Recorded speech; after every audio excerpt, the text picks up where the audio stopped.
प्यासे के पास चलकर समंदर भी आएगा, थक कर ना बैठे मंजिल के मुसाफिर, मंजिल भी मिलेगी और मिलने का मज़ा भी आएगा। तो आज की शुरुआत करते हैं हम एग्रीकल्चर, जो भी आज पढ़ेंगे एनिमल हस्बेंड्री।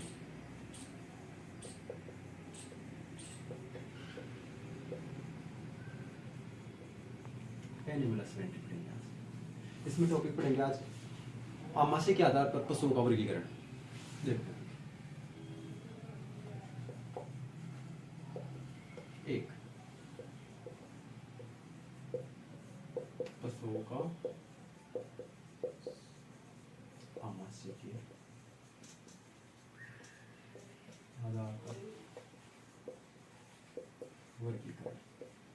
ठीक है, पशुओं का आमाशय के आधार पर वर्गीकरण तीन प्रकार से किया गया। कितने प्रकार से? तीन प्रकार। और वो तीन कौन से हैं? देखो, फर्स्ट है रोमंती पशु, दूसरा है रोमंती पशु, तीसरा आवासी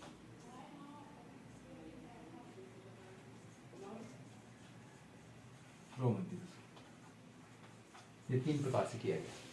रोमंती पशु वे होते हैं जो जुगाली करते हैं, जिनका खुर दो भागों में बटा हुआ है। जुगाली करते हैं, इनका आमाशय चार भागों में बटा हुआ होता है और इन्हें पोलीपेड बोलते हैं। रोमंती पशु वे होते हैं जिनका जो जुगाली नहीं करते और जिनका खुर है ना वो दो भागों में बटा हुआ नहीं होता है, इनको सोलीपेड बोलते हैं। और इनका आमाशय का कोई विभाजन नहीं पाया जाता, केवल आमाशय एक ही पार्ट होता है आमाशय का। आवासी रोमंती पशु यानी ये जुगाली जो करते हैं, लेकिन इनका जो आमाशय वो चार भागों में बटा हुआ नहीं होता, वो तीन भागों में बटा हुआ होता है। एमोजम पार्ट एब्सेंट होता है इसमें। अब देखो मैं इसको पूरा बताता हूँ।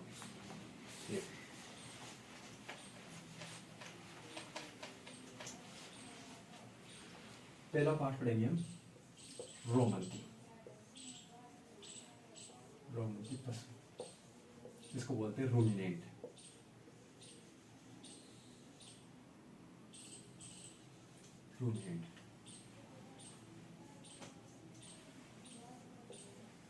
इसकी डेफिनेशन बता दी मैंने। जो पशु जुगाली करते हैं और जिनका खुर दो भागों में बटा हुआ होता है।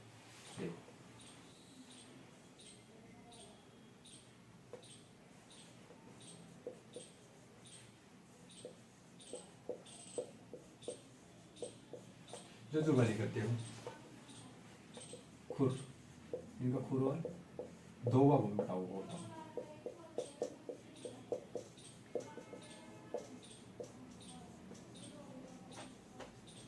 ठीक है, अब इनका आमाशय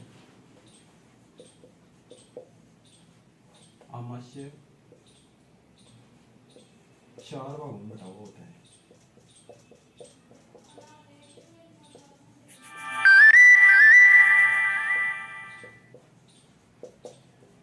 चार भागों में बटा हुआ होता है।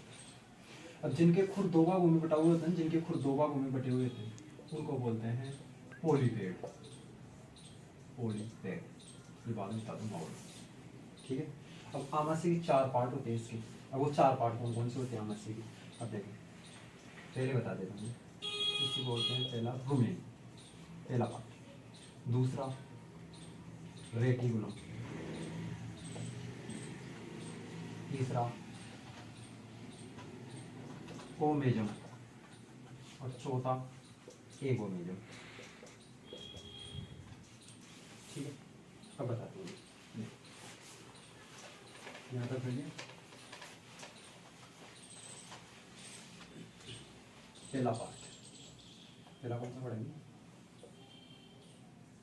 रूमेन। आमाशय का पार्ट है, पहला है रूमेन। ये आमाशय का सबसे बड़ा भाग है। सबसे बड़ा भाग आमाशय का सबसे बड़ा भाग है। कुल आमाशय का 80% है। अब देखो, कुल आमाशय का 80%, कुल आमाशय का 80% ही। हाँ, ये कुल आमाशय का 80% पार्ट होता है। दूसरा भोजन का भंडारण। करता है, यानी कि जो भोजन एकत्रित होगा ना वो इसी में होगा, भोजन का भंडारण करेगा ये। तीसरा, इसका जो पीएच मान होता है ना, पीएच मान वो होता है 5.8 से 6.8। और इसके लिए तापमान होता है 39 डिग्री सेंटीग्रेड, यानी 39 डिग्री सेंटीग्रेड। आमाशय का सबसे बड़ा पार्ट, आमाशय के 4 पार्ट थे, 4 में पहला कट रहे रुमेन। आमाशय का सबसे बड़ा पार्ट होता है, सबसे बड़ा भाग होता है। इसमें क्या है, भोजन का भंडारण होता है। और इसमें ये आमाशय का 80% पार्ट है, ये अकेला ही सबसे बड़ा पार्ट है। तो पीएच मान इसका हो गया 5.8 से 6.8 और तापमान हो गया 39 डिग्री सेंटीग्रेड। पहला पार्ट हो गया। दूसरा पार्ट,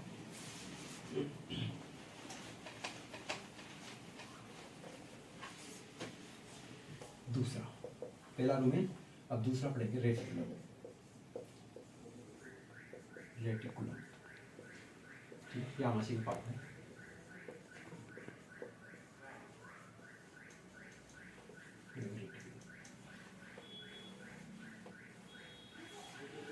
अब ये आमाशय का सबसे छोटा पार्ट होता है, आमाशय का सबसे छोटा भाग आमाशय का कितना होता है, कुल आमाशय का 5% होता है, कुल आमाशय का 5%। ठीक है। और इसकी आकृति है, जो संरचना है वो है मधुमक्खी के छत्ते के समान, या इस तरह से भी बोल सकते हैं हनीकॉम्ब, ये इंग्लिश में हो गया इसका। ठीक है। अब ये पार्ट क्या करता है, ये देखो जैसे होती है कील, खाद्य वस्तु, कंक्रीट, पत्थर, इनको आगे जाने से रोकता है, पेट में आगे जाने से इनको रोकता है, रोकने का काम करता है, रोकने का काम। तो देखो रेटिकुलम, ये आमाशय का सबसे छोटा पार्ट होता है, सबसे छोटा। तो कुल आमाशय कितना है, 5%। ये मधुमक्खी के छत्ते के समान होता है, हनीकॉम्ब जिसको बोलते हैं। कील, अखाद्य वस्तु, कंक्रीट, पत्थर, ये आगे जाने से रोकता है ये पार्ट। तीसरा पार्ट,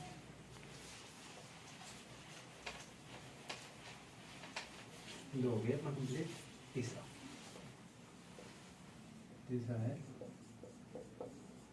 ओमेजम।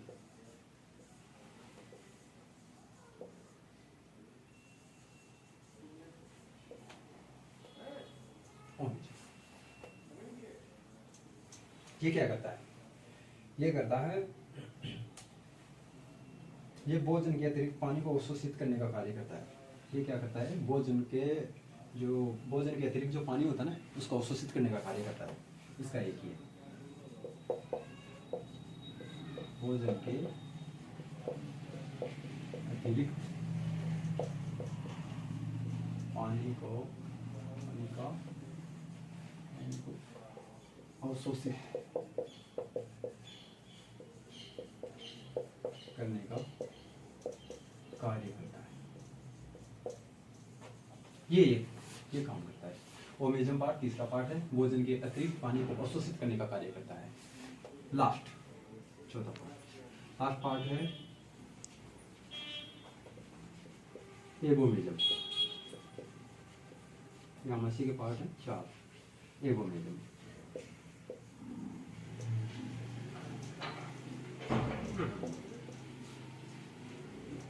इसको टूरिस्टोमस भी बोलते हैं, सत्य आमाशय, यानी कि भोजन का पाचन इसी में होता है, तो इसको सत्य आमाशय या टूरिस्टोमस बोलते हैं। इसमें क्या होता है, भोजन का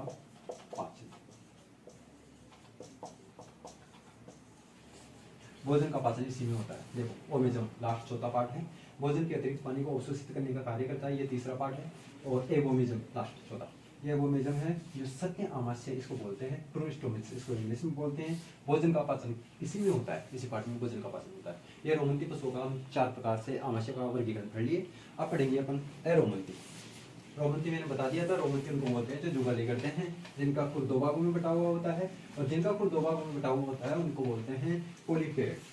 ठीक है, देखो दूसरा सेकंड अरोमंती पशु, क्या इनको बोल सकते हैं नॉन रूमिनेंट। नॉन रूमिनेंट ये क्या करते हैं, इनका क्या है कि आमाशय, पहले तो ये क्या है कि जुगाली नहीं करते, जुगाली नहीं करते हैं। दूसरा, इनके खुर दो भागों में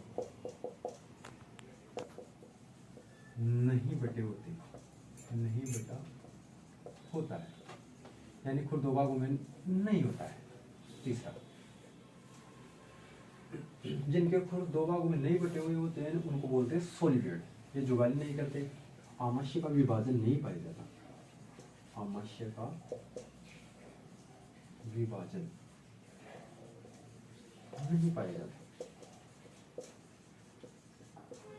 नहीं पाया जाता, आमाशय का कोई विभाजन नहीं पाया जाता है, इसमें आमाशय का केवल एक ही पार्ट होता है। ठीक है, अब इसके कौन कौन से हैं एग्जाम्पल, उदाहरण, इसके उदाहरण कौन कौन से हैं देखिए, कुत्ता, बिल्ली, खरगोश, मनुष्य, खच्चर, सुअर, ये इसके एरोमंती पशु नॉन डोमिनेंट, जुगाली नहीं करते हैं, इनके खुर दो भागों में बटे हुए नहीं होते हैं, आमाशय का विभाजन इसमें नहीं पाया जाता है, आमाशय का केवल एक ही पार्ट पाया जाता है, और इसके उदाहरण है कुत्ता, बिल्ली, खरगोश, मनुष्य, खच्चर, सुअर। ठीक है, अब पढ़ेंगे अपन तीसरा पार्ट, लास्ट। तीन पार्ट होता है आमाशय के, रोमंती, लास्ट तीसरा पार्ट कौन सा है, आभासी, आभासी रोमंती पशु, या इसको बोलते हैं सूडो रूमिनेंट, सूडो रूमिनेंट। अब ये उनको बोलते हैं, ये जुगाली तो करते हैं, लेकिन इनका आमाशय का जो चार पार्ट होता है ना, उनमें एक भाग एब्सेंट होता है और वो ओमेजम एब्सेंट होता है। देखो जुगाली तो करते हैं, लेकिन आमाशय के तीन भाग ही उपस्थित होते हैं,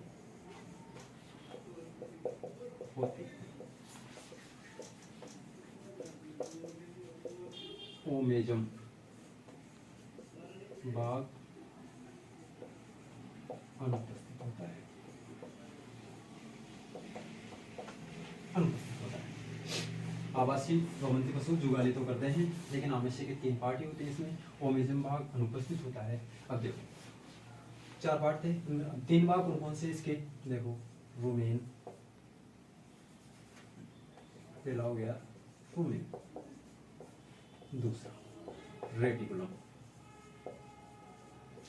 तीसरा ओमेजम, तो इसमें एब्सेंट होता है, ओमेजम तो होता ही नहीं है, तो इसमें होगा एगोमेजम। ये तीन पार्ट है इसमें। अब इसके उदाहरण कौन कौन से हैं, इसके उदाहरण दो ही हैं, एक तो है ऊंट और एक है लामा। ठीक है, अब देखो एक बात कैसे बता देता हूँ, मैं रिविजन करवा देता हूँ पूरा।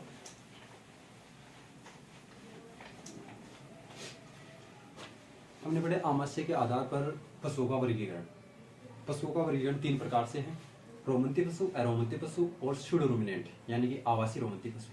रोमंती पशु वे होते हैं जो जुगाली करते हैं, जिनका खुर दो भागों में बटा हुआ होता है और आमाशय इनका चार भागों में बटा हुआ होता है, जैसे गाय, भैंस, भेड़, बकरी, हिरण, जिराफ।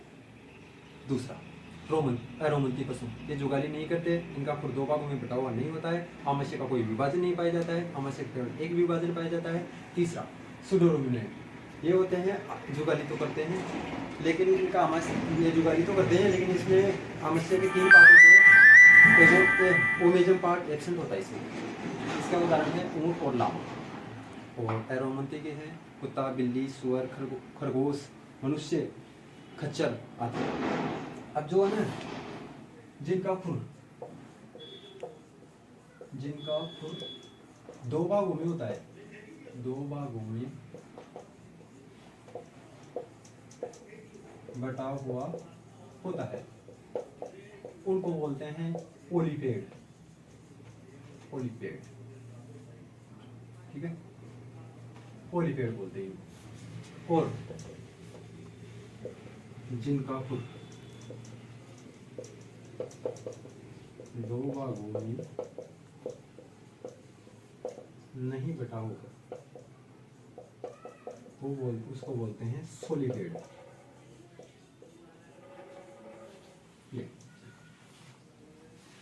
तो आज के लिए इतना ही। कल अपन पढ़ाएंगे चयन की विधियां। ठीक है, धन्यवाद।